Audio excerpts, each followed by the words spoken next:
ini memanggilmu kawan. Belajar bergerak berbagi untuk negeri, guru penggerak majukan pendidikan. Guru penggerak menghamba pada murid, kreatif rancang pembelajaran. Hargai potensi, tingkatkan prestasi, lahirkan profil pelajar Pancasila. Bismillahirrahmanirrahim. Assalamualaikum warahmatullahi wabarakatuh. Waalaikumsalam warahmatullahi wabarakatuh. Alhamdulillah, segala puji bagi Allah atas rahmat dan karunia-Nya yang selalu dilimpahkan kepada kita hambanya hingga sampai pada hari ini kita dapat berkumpul di sekolah yang kita cintai ini dalam rangka mengikuti kegiatan sosialisasi budaya positif di sekolah yang nantinya akan dipaparkan oleh salah satu calon guru penggerak yang ada di SD Negeri 8 Muara Batu, yaitu Ibu Mulyana SPDI. Berikut salawat beriring salam kita haturkan ke pangkuan alam Nabi besar Muhammad Sallallahu Alaihi Wasallam yang telah membawa kita umatnya dari alam jahiliyah ke alam Islamiyah, dari alam kebodohan ke alam yang penuh dengan ilmu pengetahuan yang kita rasakan hingga saat ini. Berikut penghormatan saya kepada Bapak dan Ibu Dewan Guru SD Negeri 8 Muara Batu. Teristimewa penghormatan kami kepada calon guru penggerak kami, Ibu Mulyana SPDI.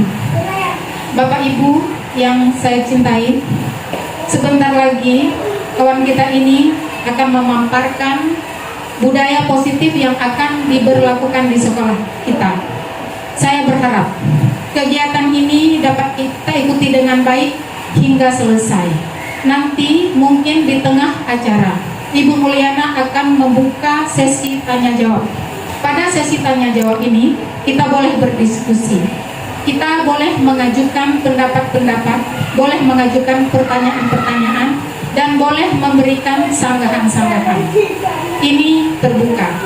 Bapak dan Ibu, saya berharap mengikuti kegiatan ini dengan baik hingga menjadikan kegiatan ini memberi manfaat yang banyak, memberi manfaat yang positif kepada kita, terutama Dewan Guru yang akan nanti kita sosialisasikan kepada anak didik kita di sekolah. Saya berharap Ibu Mulyana dapat menjelaskan secara gamblang sosialisasi budaya positif yang akan kita berlakukan di sekolah. Barangkali selama ini kita lalai, barangkali ada selama ini luput, ada beberapa hal yang luput yang kita perhatikan. Nah, pada kesempatan ini Ibu jelaskan secara gamblang, secara terbuka, supaya guru-guru kami ini paham. Kegiatan ini memberi manfaat yang sangat besar bagi kita bersama. Saya berharap juga kegiatan ini kita ikuti sampai selesai. Hanya ini saja yang dapat saya sampaikan. Lebih dan kurang saya mohon maaf. Saya akhiri billahi taufik wal hidayah. Assalamualaikum warahmatullahi wabarakatuh. Terima kasih saya ucapkan kepada Ibu Kepala Sekolah, dan saya ucapkan juga terima kasih kepada kawan-kawan saya yang sudah meluangkan waktunya untuk mendengarkan sosialisasi tentang budaya positif. Nah, baik, kita mulai sekarang. Adapun judul materi kita hari ini adalah budaya positif. Slide selanjutnya, Bu. Nah, sebelum kita melanjutkan lagi ke jauh ke depan, kita paparkan dulu apa itu tujuan pendidikan. Menurut KHDI Hajar Dewantara, tujuan pendidikan adalah menuntun segala kodrat yang ada pada anak-anak agar mereka dapat mencapai keselamatan dan kebahagiaan yang setinggi-tingginya, baik sebagai manusia maupun sebagai anggota masyarakat. Oleh karena itu, pendidik itu hanya mendapat menuntun tumbuh atau hidupnya kekuatan kodrat yang ada pada anak-anak agar dapat memperbaiki lakunya, bukan dasarnya, hidup dan tumbuhnya kekuatan kodrat anak. Nah, menurut Ki Hajar Dewantara di sini adalah kita pendidik layaknya seperti petani, sedangkan lahan itu adalah sekolah di mana petani menyemaikan benih-benih. Nah, benih-benih ini diumpamakan sebagai anak sekolah, siswa. Nah, kita hanya memperbaiki laku atau karakternya, bukan dasarnya. Karena dasarnya itu anak terlahir sudah ada karakter watak mereka masing-masing. Tugas kita hanya menuntun di sini. Slide selanjutnya, Bu. Nah, budaya positif. Apakah budaya positif itu? Budaya positif di sekolah yaitu nilai dan kebiasaan di sekolah yang berpihak pada murid agar mereka dapat berkembang menjadi pribadi yang kritis, penuh hormat dan bertanggung jawab sesuai dengan profil pelajar Pancasila. Di sini di sekolah kita mungkin sudah kita terapkan budaya positif seperti misalnya salam pagi senyum 5S ya Bu ya. 5S. Salam apa? Salam, sapa, senyum. Apa lagi Bu? Satu lagi? Sopan dan santun. Nah, itu selalu kita budayakan 5S di sekolah kita. Nah, budaya positif lainnya adalah membaca doa sebelum dan sesudah belajar dan lain-lain sebagainya. Mungkin di sekolah kita insya Allah sudah kita terapkan sedikit-sedikit, bahkan nanti kita akan ada yang kurang mungkin kita perbaiki lagi melalui dengan budaya positif. Nah, adapun konsep utama budaya positif ada 7. Yang pertama, perubahan paradigma belajar. 2, disiplin positif. 3, kebutuhan dasar manusia. 4, motivasi perilaku manusia. 5, restitusi atau posisi kontrol guru, keyakinan kelas, dan terakhir yang ke-7, segitiga restitusi. Nah, di sini nanti kita akan menjabarkan satu persatu. Di slide selanjutnya, perubahan paradigma belajar. Dalam membangun budaya positif, sekolah dapat menyediakan lingkungan yang positif, aman dan nyaman agar siswa mampu berpikir, bertindak, dan mampu mencipta dengan merdeka, mandiri, dan bertanggung jawab. Yang kedua, disiplin sangat berkaitan dengan kontrol guru terhadap siswa. Nah, biasa kita di sekolah, kalau anak-anak sampai ke sekolah, misalnya dalam keadaan dia kurang sehat, mungkin dia kurang suka dengan gurunya, ini mungkin tidak akan terciptanya pembelajaran yang menyenangkan. Kadang-kadang ada anak-anak mendengar sepatu gurunya masuk ke dalam kelasnya saja dia sudah agak bingung atau bagaimana, atau dia sudah merasa sudah tidak enak badan karena dia tidak mencintai gurunya. Nah, di sini peran kita sebagai pendidik, kita harus menciptakan sekolah atau kelas yang nyaman untuk mereka agar terlaksananya pembelajaran yang menyenangkan dan terciptanya disiplin kelas. Selanjutnya, nah di sini perubahan paradigma belajar disiplin positif. Di sini kita ada permainan cobalah buka. Salah satu dari Anda adalah A. Tugas Anda menuliskan sesuatu yang sangat rahasia dan sangat berharga tentang Anda. Kemudian masukkan ke dalam tangan Anda dan kepalkan. Anda perlu menjaga kertas tersebut sekuat tenaga Anda karena begitu pentingnya untuk kehidupan Anda. Sedangkan tugas B, rekan Anda, adalah mencoba dengan segala cara untuk membuka kepala tangan Anda. B boleh membujuk, mengintimidasi, memarahi, menggoda, menggelitik, bahkan menawari Anda uang agar Anda bersedia membuka kepala tangan Anda dan lakukanlah kebalikannya. Nah, di sini pertanyaan saya, seandainya ada di tangan ibu-ibu bapak sesuatu yang berharga yang ada di genggaman ibu, apakah ibu rela genggaman yang ada di tangan ibu dibukakan oleh orang lain? Tidak. Pasti jawabannya tidak. Saya juga demikian tidak. Kenapa? Karena sesuatu yang privasi atau yang penting sekali kita tidak rela akan diketahui oleh orang lain, sedangkan kita tidak menginginkannya. Nah, apakah Anda atau B membuka kepala tangan Anda? Mengapa kalau memang dia membuka? Apa alasannya? Di sini mungkin alasan yang kita membuka mungkin karena kita diancam, dihardik atau dibujuk dengan iming-iming. Begitu juga dengan siswa. Siswa kita ingin belajar ini mungkin karena kita mengancam. Ini awas ya kalau dicontoh. Ini awas ya kalau tidak siap nanti kamu nggak boleh pulang. Atau kamu tidak boleh mengikuti pelajaran selanjutnya, atau nanti ibu suruh kalian berdiri di terik matahari. Nah, makanya dia itu terpaksa dia membuka.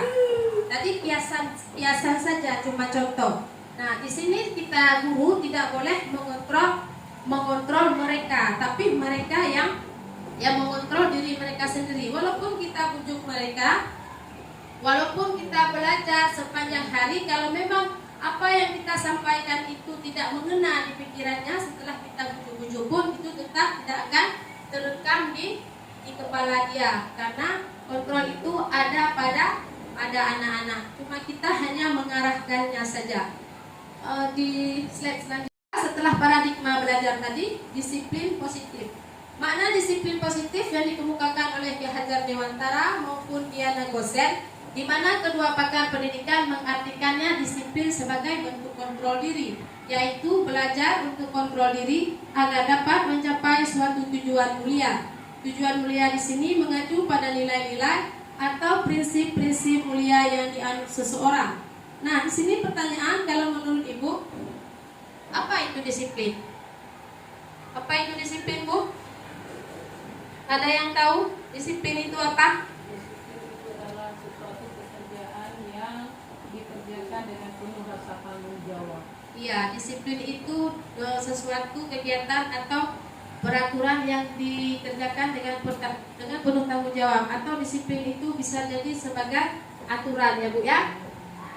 Selanjutnya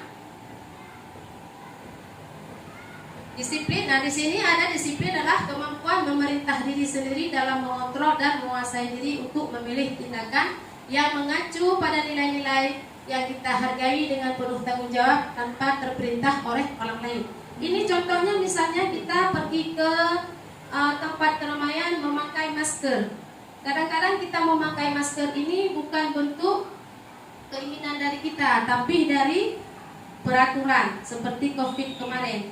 Sebenarnya kita tidak mau, tapi karena peraturan, makanya kita memakai masker. Sebenarnya itu ada nilai-nilai kebajikan. Seandainya kita tidak mengatakan saya malas memakai masker, padahal itu ada nilai-nilai kebajikan, walaupun itu kita terpaksa melakukannya. Apa nilai-nilai kebajikan di situ? Ada nilai kebajikan kepada kita, yaitu kesehatan dan keselamatan. Kita memakai masker berarti untuk diri kita, bukan karena diperintah. Kalau diperintah berarti kita merasa dipaksa. Begitupun kita memakai helm. Contoh, nak pakai helm ya kalau pergi ke sekolah dengan memakai seperti dirazia polisi. Nah, disinilah kita tanamkan nilai-nilai kebajikan kepada anak-anak kita, kepada siswa kita, tanpa ada keterpaksaan, tapi nilai kebajikan untuk dirinya dan orang lain. Selanjutnya, Bu. Nah, yang ketiga, kebutuhan dasar manusia. Baik, selanjutnya kita akan menuju ke materi selanjutnya, nomor 3, kebutuhan dasar manusia. Realitas atau kebutuhan setiap orang berbeda. Kita harus berusaha memahami pandangan orang lain tentang dunia. Setiap orang memiliki gambaran berbeda-beda. Kebutuhan bertahan hidup. Di sini ada kebutuhan dasar manusia, ada 4. Yang pertama kesenangan, 2 cinta dan kasih sayang, 3 kebebasan, dan 4 penguasaan. Nah, di sini dijelaskan kebutuhan bertahan hidup, yaitu kebutuhan yang sifatnya fisiologis, kebutuhan kasih sayang, rasa diterima oleh kelompok, kebutuhan penguasaan, kemampuan dan pengakuan yang berhubungan untuk mencapai sesuatu, menjadi terampil dan memiliki rasa harga diri. Nah, di sini contohnya misalnya cinta dan kasih sayang. Cinta dan kasih sayang. Biasa di sekolah, ada anak-anak kadang-kadang dia ingin diperhatikan, yang namanya itu kasih sayang.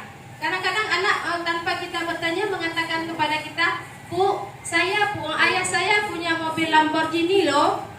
Lamborghini nanti ibu naik ya. Kadang-kadang ada anak-anak dia ingin memperlihatkan baju barunya kepada kita. Berarti di situ anak-anak ingin diperhatikan, ingin adanya kasih sayang, ada kesenangan. Jadi kita menanggapi anak-anak tersebut dengan penuh kasih. Karena kebutuhan dasar manusia itu semua ada di kita. Ada kesenangan, kebebasan, penguasaan. Kesenangan di sini adalah anak-anak mampu belajar dengan penuh rasa bahagia. Slide selanjutnya, Bu. Nah, di sini ada kasus, kita mungkin akan lebih mengerti dengan melihat satu kasus.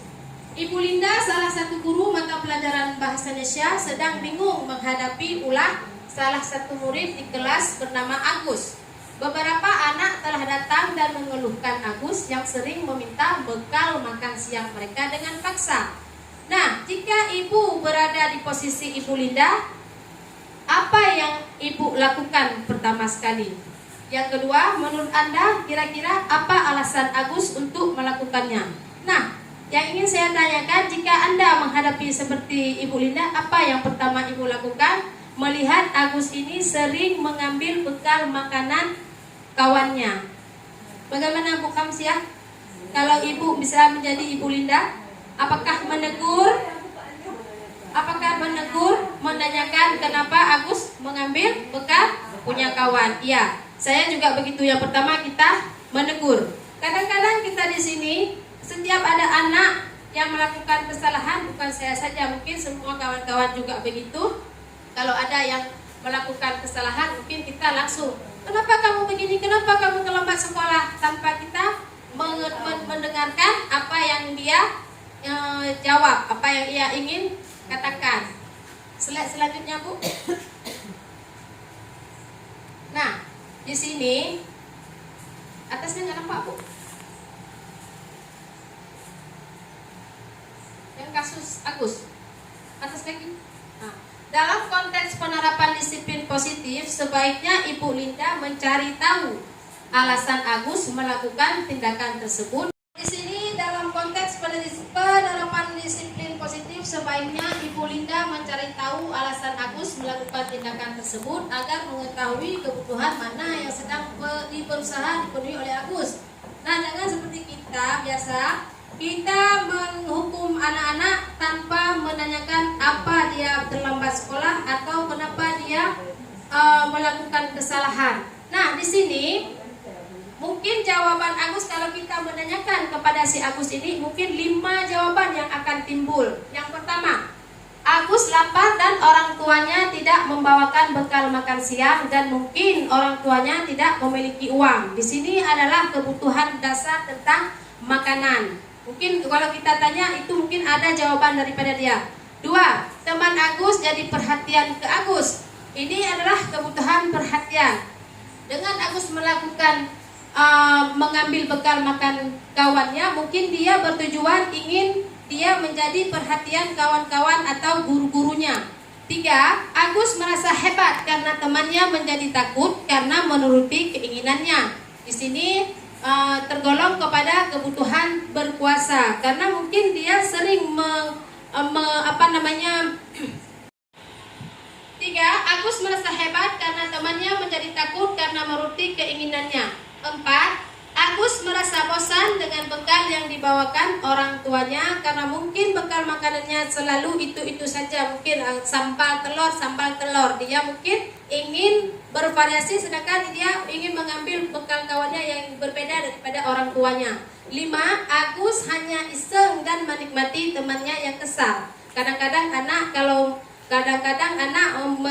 mengejek atau memukul kawannya itu, dia merasa dirinya berkuasa, merasa hebat. Nah, selanjutnya, Bu.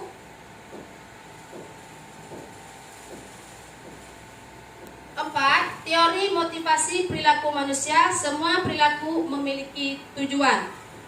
Di sini kadang-kadang motivasi kita di sini ada 3.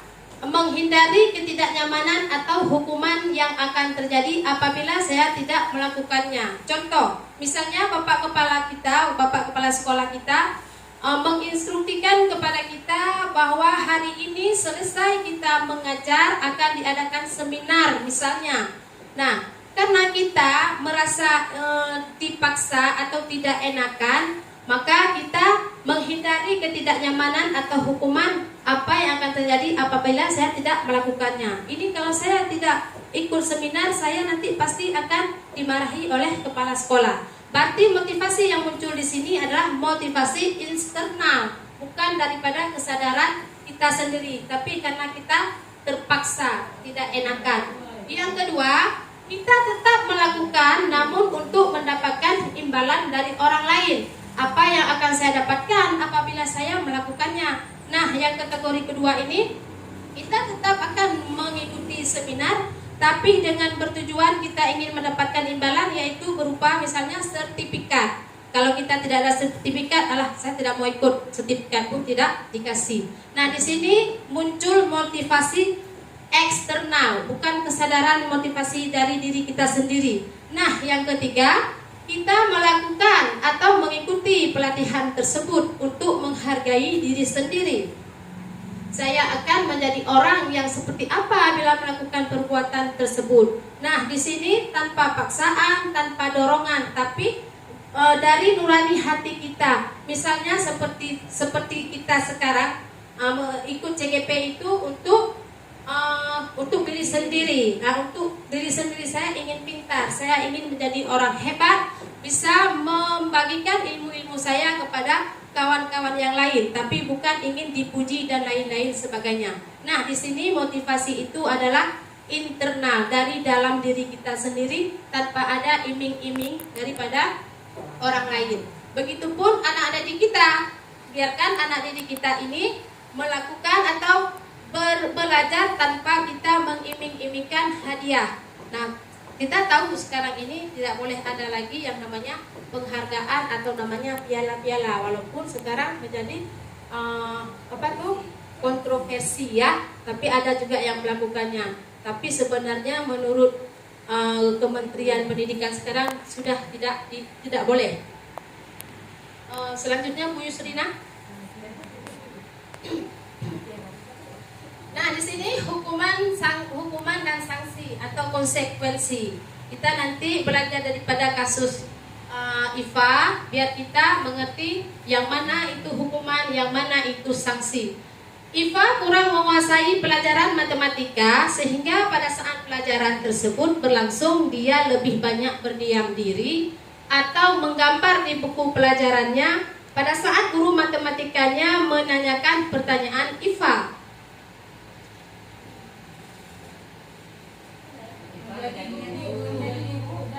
Menjadi gugup dan tidak sengaja menjatuhkan tasnya dari kursi serta tiba-tiba menjadi gagap. Pada saat berupaya menjawab, seluruh temannya pun tertawa melihat perilaku IFA yang bicara tergagap dan malu luar biasa, dan malahan meminta IFA untuk maju ke depan dan berdiri di depan kelas sambil menunjuk hidungnya. Kemudian karena tidak bisa menjawab pertanyaan Pak Seno, kelas gaduh dan anak-anak pun tertawa melihat IFA di depan kelas memegang ujung hidungnya. Nah, kalau Ibu melihat, apakah Bapak Ibu setuju dengan tindakan Pak Seno? Tidak. Tidak. 2. Menurut Bapak Ibu, tindakan Pak Seno terhadap IFA itu adalah sebuah hukuman atau konsekuensi? Hukuman. Nah, hukuman ini biasa dia membekas kepada anak, dia menjadi membenci gurunya karena dia dihukum di depan kawan-kawannya, dia akan merasa harga dirinya ternodai atau terkikis. Selanjutnya, nah, untuk memahamkan kita kepada perbedaan hukuman atau konsekuensi, kita bisa berlatih. Bisa dikasih besar Bu Yusrina? Saya nggak nampak. Sudah, kita baca dulu.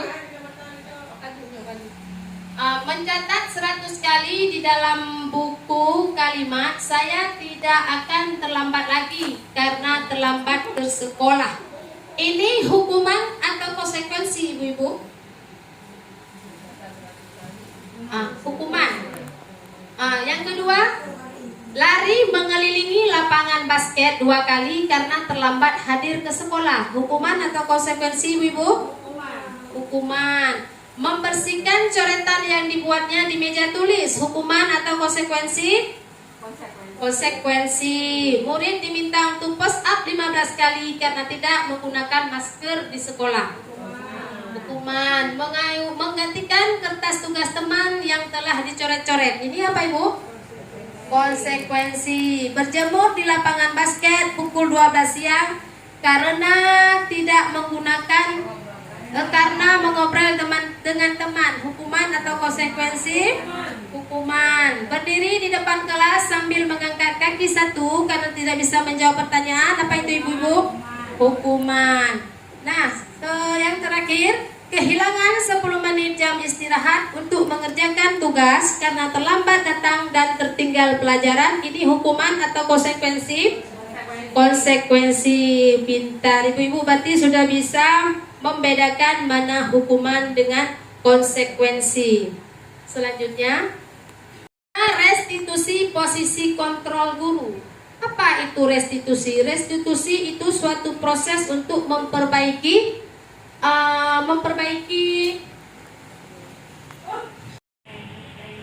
Nah, kita lanjutkan 5 posisi kontrol guru. Di sini 5 posisi kontrol guru. Guru bisa menjadi penghukum, guru bisa menjadi pembuat orang bersalah, 3 guru bisa menjadi teman, 4 guru bisa menjadi pemantau, dan guru bisa menjadi manajer. Nah, kalau di sini guru bertindak sebagai penghukum, kalau seandainya anak-anak ada berbuat salah, guru ini akan berkata, menghadik, menunjuk, menyakiti, ataupun menyindir. Ini guru dihadapkan kepada sebagai seorang penghukum. Guru menjadi penghukum. Sedangkan guru yang menjadi pembuat orang merasa bersalah, dia akan berceramah dan mengalah. Seharusnya ibu kecewa. Misalnya begini, ayolah anak-anak kita masuk, nanti ibu dimarahin bapak kepala sekolah. Ayolah tolonglah ibu. Nah, itu guru bertindak sebagai pembuat orang merasa bersalah. Jadi anak-anak ini merasa bersalah nanti kalau memang ibunya nanti akan dimarahi oleh kepala sekolah. Sedangkan guru yang bertindak sebagai teman, guru ini akan berkata, membuatkan alasan-alasan untuk muridnya. Kenapa terlambat nak? Mungkin kamu terlambat semalam kurang tidur ya nak ya. Nah, itu biasa perkataan-perkataan yang diucapkan oleh guru sebagai kepada anak-anak yang dianggap sebagai teman. Sedangkan guru sebagai pemantau, yaitu menghitung dan mengukur, menanyakan dari A sampai Z mungkin. Sedangkan yang guru menjadi posisi sebagai manajer adalah mengajukan berbagai pertanyaan-pertanyaan. Nah, hasil dari guru yang menjadi sebagai penghukum untuk anak-anak bagaimana? Hasilnya adalah anak-anak mungkin memberontak, menyalahkan orang lain dan berbohong. Kenapa dia berbohong? Karena dia sudah diancam, sudah dihukum, makanya anak-anak rela berbohong demi dia tidak jadi dihukum oleh gurunya. Sedangkan hasil dari pembuat orang merasa bersalah, ini dia akan siswanya akan menyembunyikan, mungkin menyangkal dan berbohong. Sedangkan teman dia akan menjadi ketergantungan siswa dengan kita gurunya karena dia merasa aman dengan kita. Selanjutnya, kasus kita akan mempelajari kasus ini biar kita paham. Pada hari Senin, Pak Alfi tidak masuk sekolah. Pak Alfi merupakan guru matematika. Saat itu Ibu Rina menggantikan Pak Alfi. Bu Rina baru saja 1 tahun menjadi guru SMP. Beberapa murid perempuan, Vivi dan Natali, mengetahui hal ini dan mulai menggunakan kesempatan untuk bersikap seenaknya, tertawa dan tidak mengindahkan kehadiran Ibu Rina. Ibu Rina mencoba menyapa Vivi dan Natali dengan ramah sambil mengingatkan untuk tetap fokus pada tugasnya. Ayolah, tugasnya dikerjakan. Nanti ibu ketemu bapak kepala sekolah. Kalau kalian tidak mengerjakan tugas, tolong bantu ibu ya. Namun Vivi dan Natali malah jadi tertawa. Ah, ibu santai aja bu. Mereka tidak mengerjakan tugas dan malah tetap mengobrol. Ini biasanya murid-murid dia kalau digantikan bukan dengan wali kelasnya, mungkin dia tidak akan belajar. Dan dia biasanya akan memberontak kalau guru yang lain yang masuk. Ini sudah biasa kita dapatkan di sekolah-sekolah manapun, baik di SD, SMP, atau SMA. Kalau bukan gurunya yang mengajar, misalnya pai-nya Ibu Kamsiah. Nah, anak-anak itu dia terbiasa dengan Ibu Kamsiah dengan pai. Masuklah orang lain, ya mungkin anak-anak ini tidak akan mendengarkan. Jadi ibu-ibu yang menggantikannya mengatakan kepada anak-anak, coba bantulah ibu, nanti ibu akan dimarahi kepala sekolah kalau kalian tidak masuk hanya bermain-main saja. Nah, kita lihat di kasus kedua. Anton dan Dino sedang bermain bersama di lapangan basket dan tiba-tiba terlibat dalam sebuah pertengkaran adu mulut. Dino pun menjadi emosi dan mengadakan kontak fisik, menarik kemeja Anto dengan kasar sampai 3 kancingnya terlepas. Pada saat itu guru piket langsung melerai mereka dan membawa mereka ke ruang kepala sekolah. Ibu Suti sebagai kepala sekolah berupaya menenangkan keduanya, terutama Dino. Dino, sepertinya kamu saat ini sedang marah sekali. Mendengar itu, Dino pun mengalir bercerita tentang kekesalan hatinya. Ibu Suti pun melanjutkan bahwa membuat kesalahan adalah hal yang manusiawi dan bahwa mempertahankan diri adalah hal yang penting. Namun meminta Dino memikirkan cara lain yang mungkin lebih efektif karena saat ini Dino berada di ruang kepala sekolah. Ibu Suti melanjutkan bertanya tentang keyakinan yang disepakati serta apakah Dino bersedia memperbaiki kesalahan yang telah dilakukan terhadap Anto. Dino pun akhirnya perlahan mengangguk. Kemudian Ibu Suti balik bertanya kepada Anto, hal apa yang bisa dilakukan Dino untuk memperbaiki masalah? Anto menjawab, saya perlu kancing saya diperbaiki, Bu. Ibu saya akan sangat marah kalau melihat kancing baju saya sampai copot 3 kancing begini. Ibu Suti pun kembali bertanya ke Dino, apakah yang akan dilakukan untuk menggantikan 3 kancing Anto yang terlepas? Dino berpikir sejenak namun menjawab, wah tidak tahu Bu, saya lem kembali mungkin ya Bu. Ibu Suti berpikir sebentar dan menanggapi, kalau dilem akan mudah terlepas kembali Dino. Bagaimana kalau kamu menjahitkannya saja? Bersediakah kamu? Dino tampak ragu-ragu menanggapinya. Menjahit? Mana saya tahu bagaimana menjahit, Bu. Ibu Suti meneruskan, apakah kamu bersedia belajar menjahit? Dino berpikir sejenak, memandang ke meja Anto dan menanggapinya. Yang mengajari saya siapa, Bu? Dengan cepat Ibu Suti menjawab, Pak Irfan, guru tata busana. Dino kembali diam sejenak memandang ke meja Anto yang tanpa kancing. Di sini Ibu Suti sudah bertindak sebagai kontrol, sebagai manajer. Dia tidak serta-merta memarahi Dino yang telah melepaskan, tidak tersengaja dia bertengkar gara-gara kancing Anto yang terlepas. Jadi di sini Ibu Suti menanyakan bagaimana cara memperbaiki kesalahan yang dilakukan oleh Anto. Jadi di sini segitiga restitusi yang dipraktekkan di sini, kita menanyakan kepada anak setiap kesalahan yang dilakukan anak, biarlah anak yang memperbaikinya, bukan kita. Kita cuma mengarahkannya saja.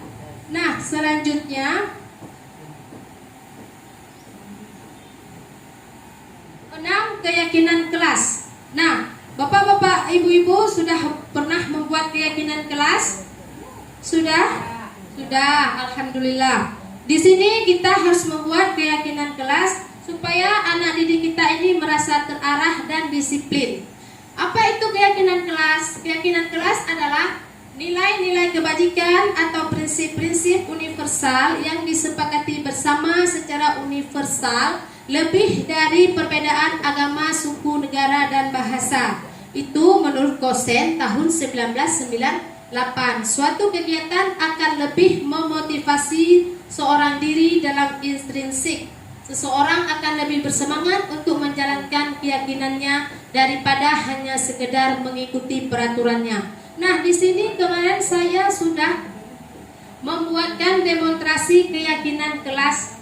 Sudah saya buat dan saya akan memperlihatkan kepada Bapak Ibu bagaimana cara membuat keyakinan kelas.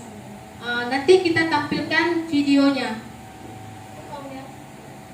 Kita buat buat ini yang kita sepakati dengan anak-anak, dia peraturan atau kesepakatan kelas ini tidak usah banyak-banyak kita buat, karena mungkin anak-anak tidak bisa menghafal atau kurang bisa menjalaninya karena sudah terlalu banyak.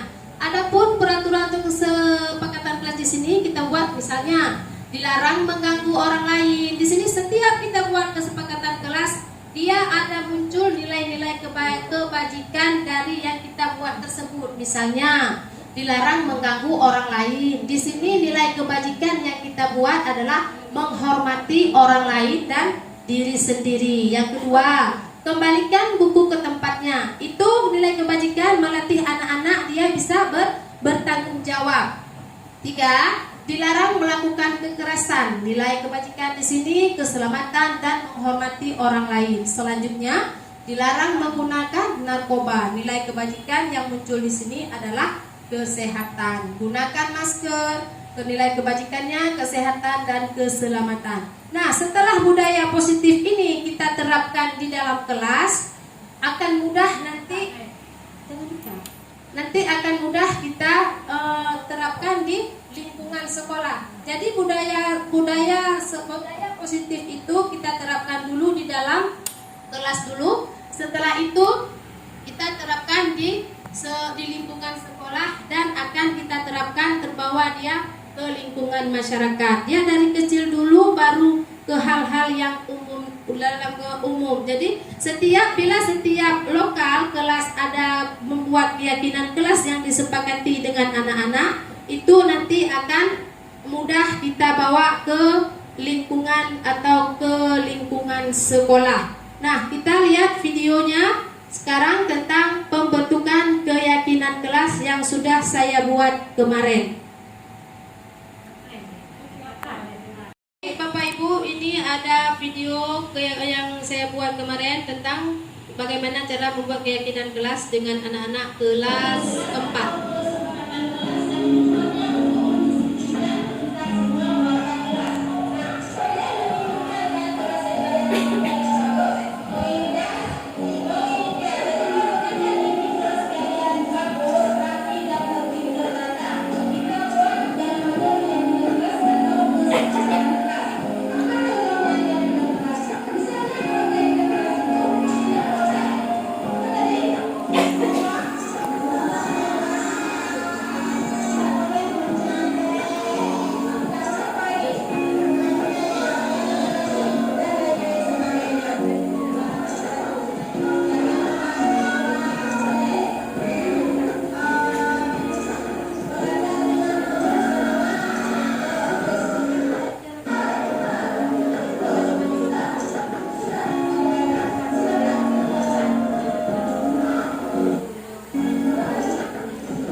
Percepatkan aja Bu ya. Coba Bu Yusrina percepatkan. Ini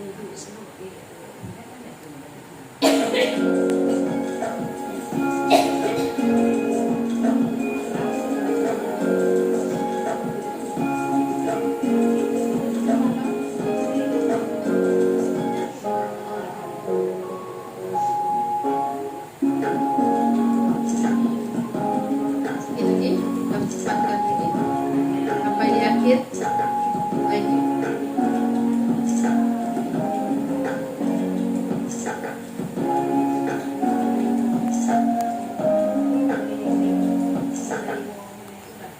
Nah, ini ibu-ibu bapak video yang telah saya buat kemarin tentang keyakinan kelas. Adapun pembuatan keyakinan kelas ini, yang pertama sekali kita mengarahkan dulu kepada anak-anak didik kita apa keinginan mereka tentang kelas kita, tentang kelas yang mereka impikan. Setelah itu kita menyuruh mereka menulis satu keyakinan kelas masing-masing satu orang. apa yang mereka inginkan, apakah yang mereka impikan di kelas mereka. Setelah itu hasil dari tulisan mereka itu kita suruh tempelkan di depan di papan, dan kita guru bertugas untuk mengulas atau memilih keyakinan kelas yang mana yang kita pakai. Kan kita tidak mungkin memakainya semua 25 keyakinan, karena di situ mungkin jawaban mereka akan berbeda-beda. Nah, di situ kalau ada keyakinan kelas anak-anak yang buat ada kata-kata negatifnya, misalnya jangan membuang sampah sembarangan. Berarti di situ tugas kita menggantikan kalimat atau kata-kata negatif itu menjadi kalimat positif. Kita ganti dengan menjaga kebersihan kelas. Jadi jangan ada kata jangan dan tidak. Kita di sini membudayakan budaya positif. Jadi jangan ada kata-kata yang dilarang. Jadi atas kesadaran mereka sendiri. Di sini setelah itu kita menyepakati kesepakatan kelas tersebut bersama anak-anak didik kita. Nah, sekarang slide selanjutnya yang terakhir Bapak Ibu ya, nomor 7, yaitu segitiga restitusi. Selanjutnya yang ketujuh, segitiga restitusi. Apa itu segitiga restitusi? Segitiga restitusi adalah proses menciptakan kondisi bagi murid untuk memperbaiki kesalahan mereka, sehingga mereka bisa kembali pada kelompok mereka dengan karakter yang lebih kuat. Melalui segitiga restitusi, guru dapat 1. Membantu murid menjadi lebih memiliki tujuan, disiplin, positif, serta memulihkan dirinya setiap berbuat salah. 2. Membantu murid untuk jujur pada diri sendiri dan mengevaluasi dampak dari kesalahan yang dilakukan. Yang 3. Memberikan penawaran bukan paksaan. Nah, di sini di segitiga restitusi, di sini ada memvalidasi tindakan yang salah. Yang kedua, menstabilkan identitas. Yang ketiga, menanyakan keyakinan. Setiap ada anak yang melakukan kesalahan, berarti kita menanyakan, misalnya anak membuang sampah sembarangan. Di situ kan keyakinan kelas sudah kita tempelkan. Jadi kita tanyakan kepada mereka, kenapa kamu membuang sampah sembarangan? Apakah kamu tahu apa kesalahan yang telah kamu perbuat? Pasti nanti anak ini dijawab, iya Bu, tahu. Apakah keyakinan kelas sudah kamu langgar? Yang mana yang telah kamu langgar?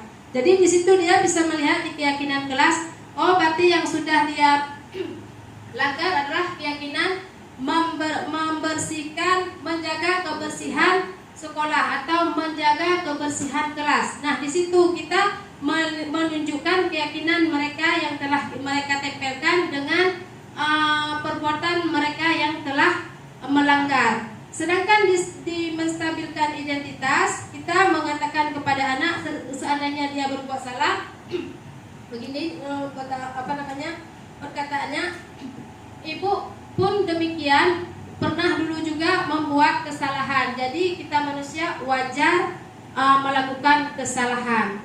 Dan untuk memahamkan kita tentang apa itu restitusi dan cara penyelesaian kasus, di sini ada saya membuat kemarin tentang demonstrasi konstekstual budaya positif penerapan segitiga restitusi yang sudah saya buat kemarin. Nanti kita akan melihat bersama-sama, mungkin akan lebih memahami kita tentang kasus yang ada pada murid.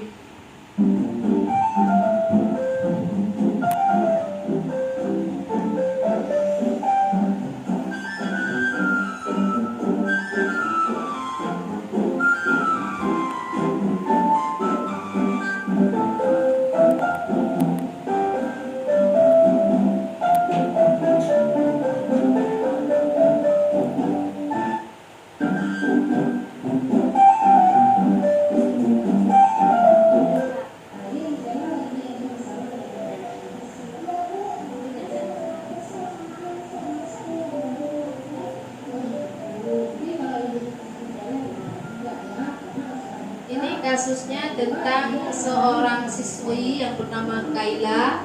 Dia memarahi kawannya Anissa karena dia marah-marah karena Anissa mencontek tugas dari si Kaila ini.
Nah,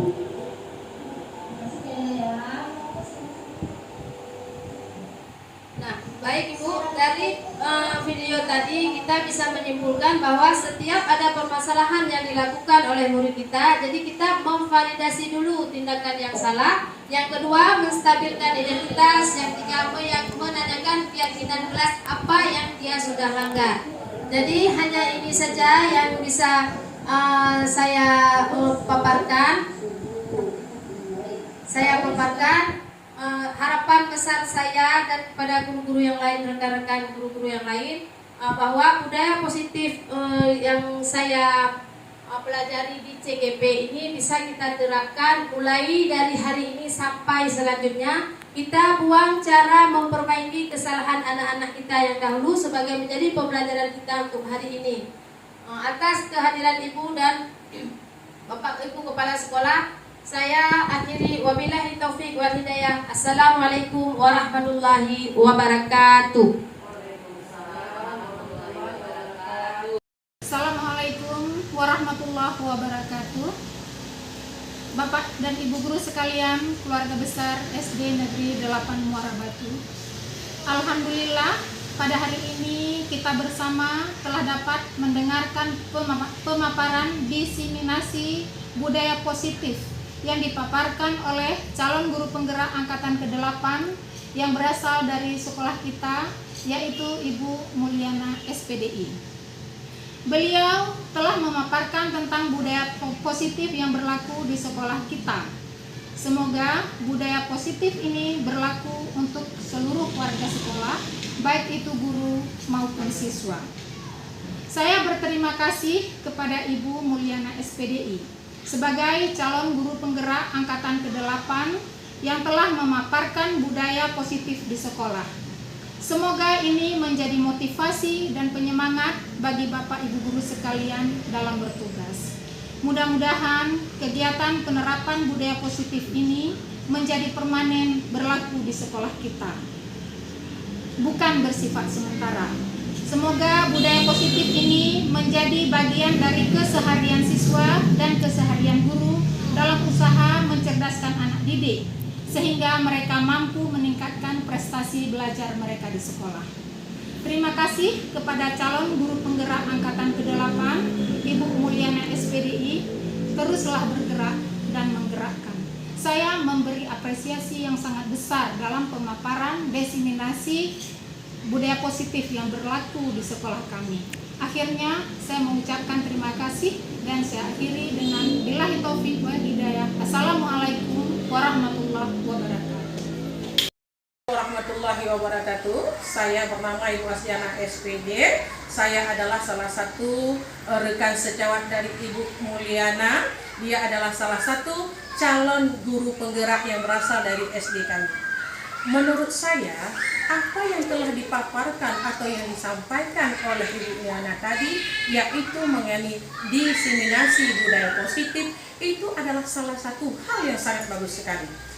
Dan hal itu dapat diterapkan di sekolah kami, yaitu di SDN 8 Muara Batu. Yang mana saya katakan demikian, hal tersebut itu berlaku untuk siswa kami dan berlaku untuk kami para guru juga di sini. Itu masalahnya yaitu masalah hal disiplin, ya, yang mana kedisiplinan yang dilakukan oleh siswa-siswa kami sekarang itu hanyalah berasal dari faktor ekstensi, yaitu faktor yang berasal dari luar atau faktor yang berasal dari paksaan orang lain, bukanlah faktor disiplin itu berasal dari dia sendiri. Nah, dari sini juga hal disiplin itu bukan saja berlaku untuk siswa kami, juga berlaku untuk kami sebagai guru. Yang mana kami sebagai guru di sini kami dapat memposisikan diri kami. Apakah kami di sini adalah sebagai penghukum, pemantau, atau manajer? Nah, dari hal ini kami sebagai guru, kami sekarang mencari bagaimana kami bisa menanamkan, yaitu cara disiplin yang berasal dari diri anak itu sendiri, atau yang dikatakan dengan disiplin instruksi. Nah, jadi hal ini juga sama-sama dapat kita tanamkan di sekolah kami yang dapat merubah karakter anak-anak kami seperti yang kami harapkan. Hanya ini yang dapat saya sampaikan. Terima kasih, saya akhiri. Wabillahi taufiq wal hidayah. Wassalamualaikum warahmatullahi wabarakatuh.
sedang marah-marah?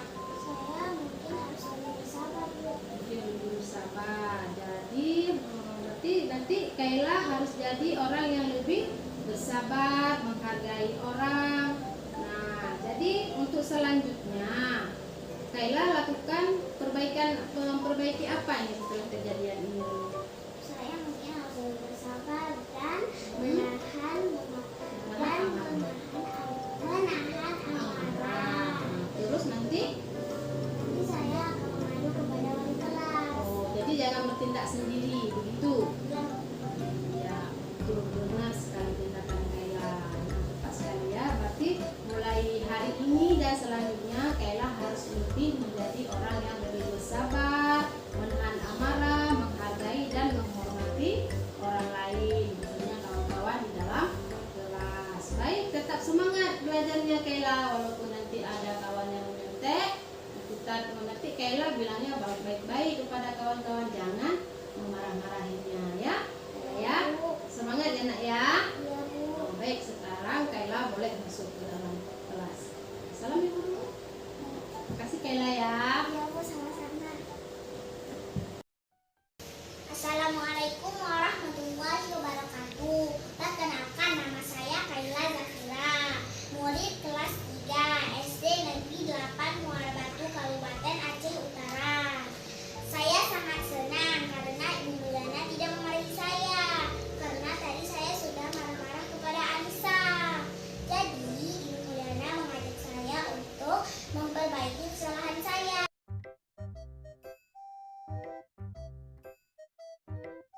Assalamualaikum. Waalaikumsalam. Masuk Danis, masuk. Duduk nak.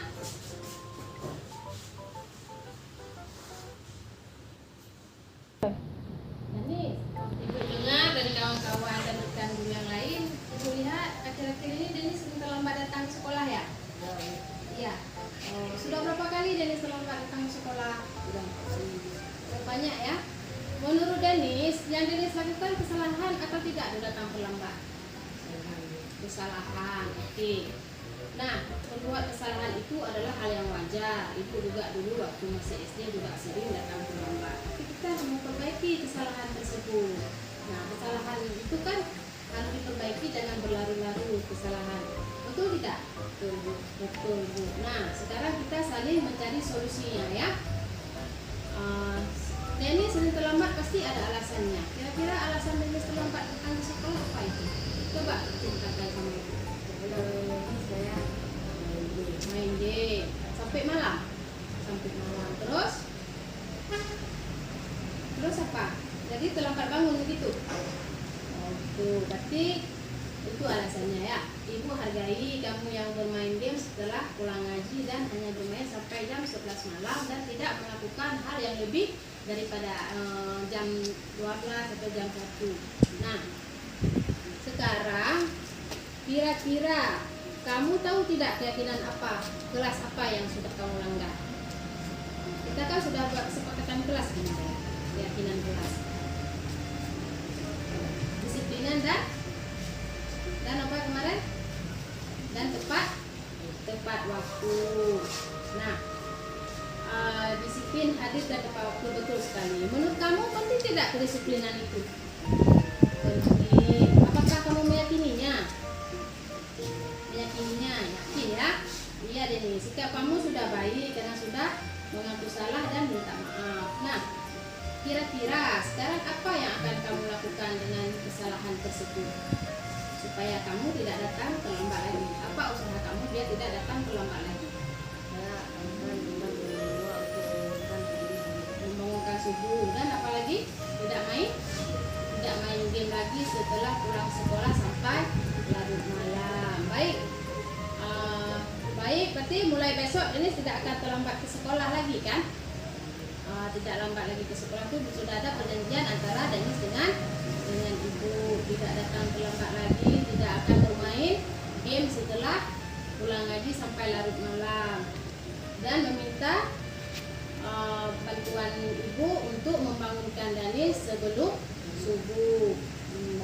Baik, sekarang kita sudah menemukan solusi dan permasalahan Dennis. Sekarang Dennis boleh lagi bergabung dengan kawan-kawan di dalam kelas. Nah, tetap semangat Denis ya sekolahnya ya. Assalamualaikum warahmatullahi wabarakatuh. Perkenalkan, saya Denis, murid kelas 5 SD Negeri 8 Muara Batu. Saya sangat senang Bu Guru membantu saya untuk mengingatkan saya untuk bersikap disiplin dan menghargai waktu. Bu Guru tanpa marah dan menghukum saya. Bu Guru membantu saya mencarikan solusi agar saya tidak datang terlambat lagi. Terima kasih Bu Guru.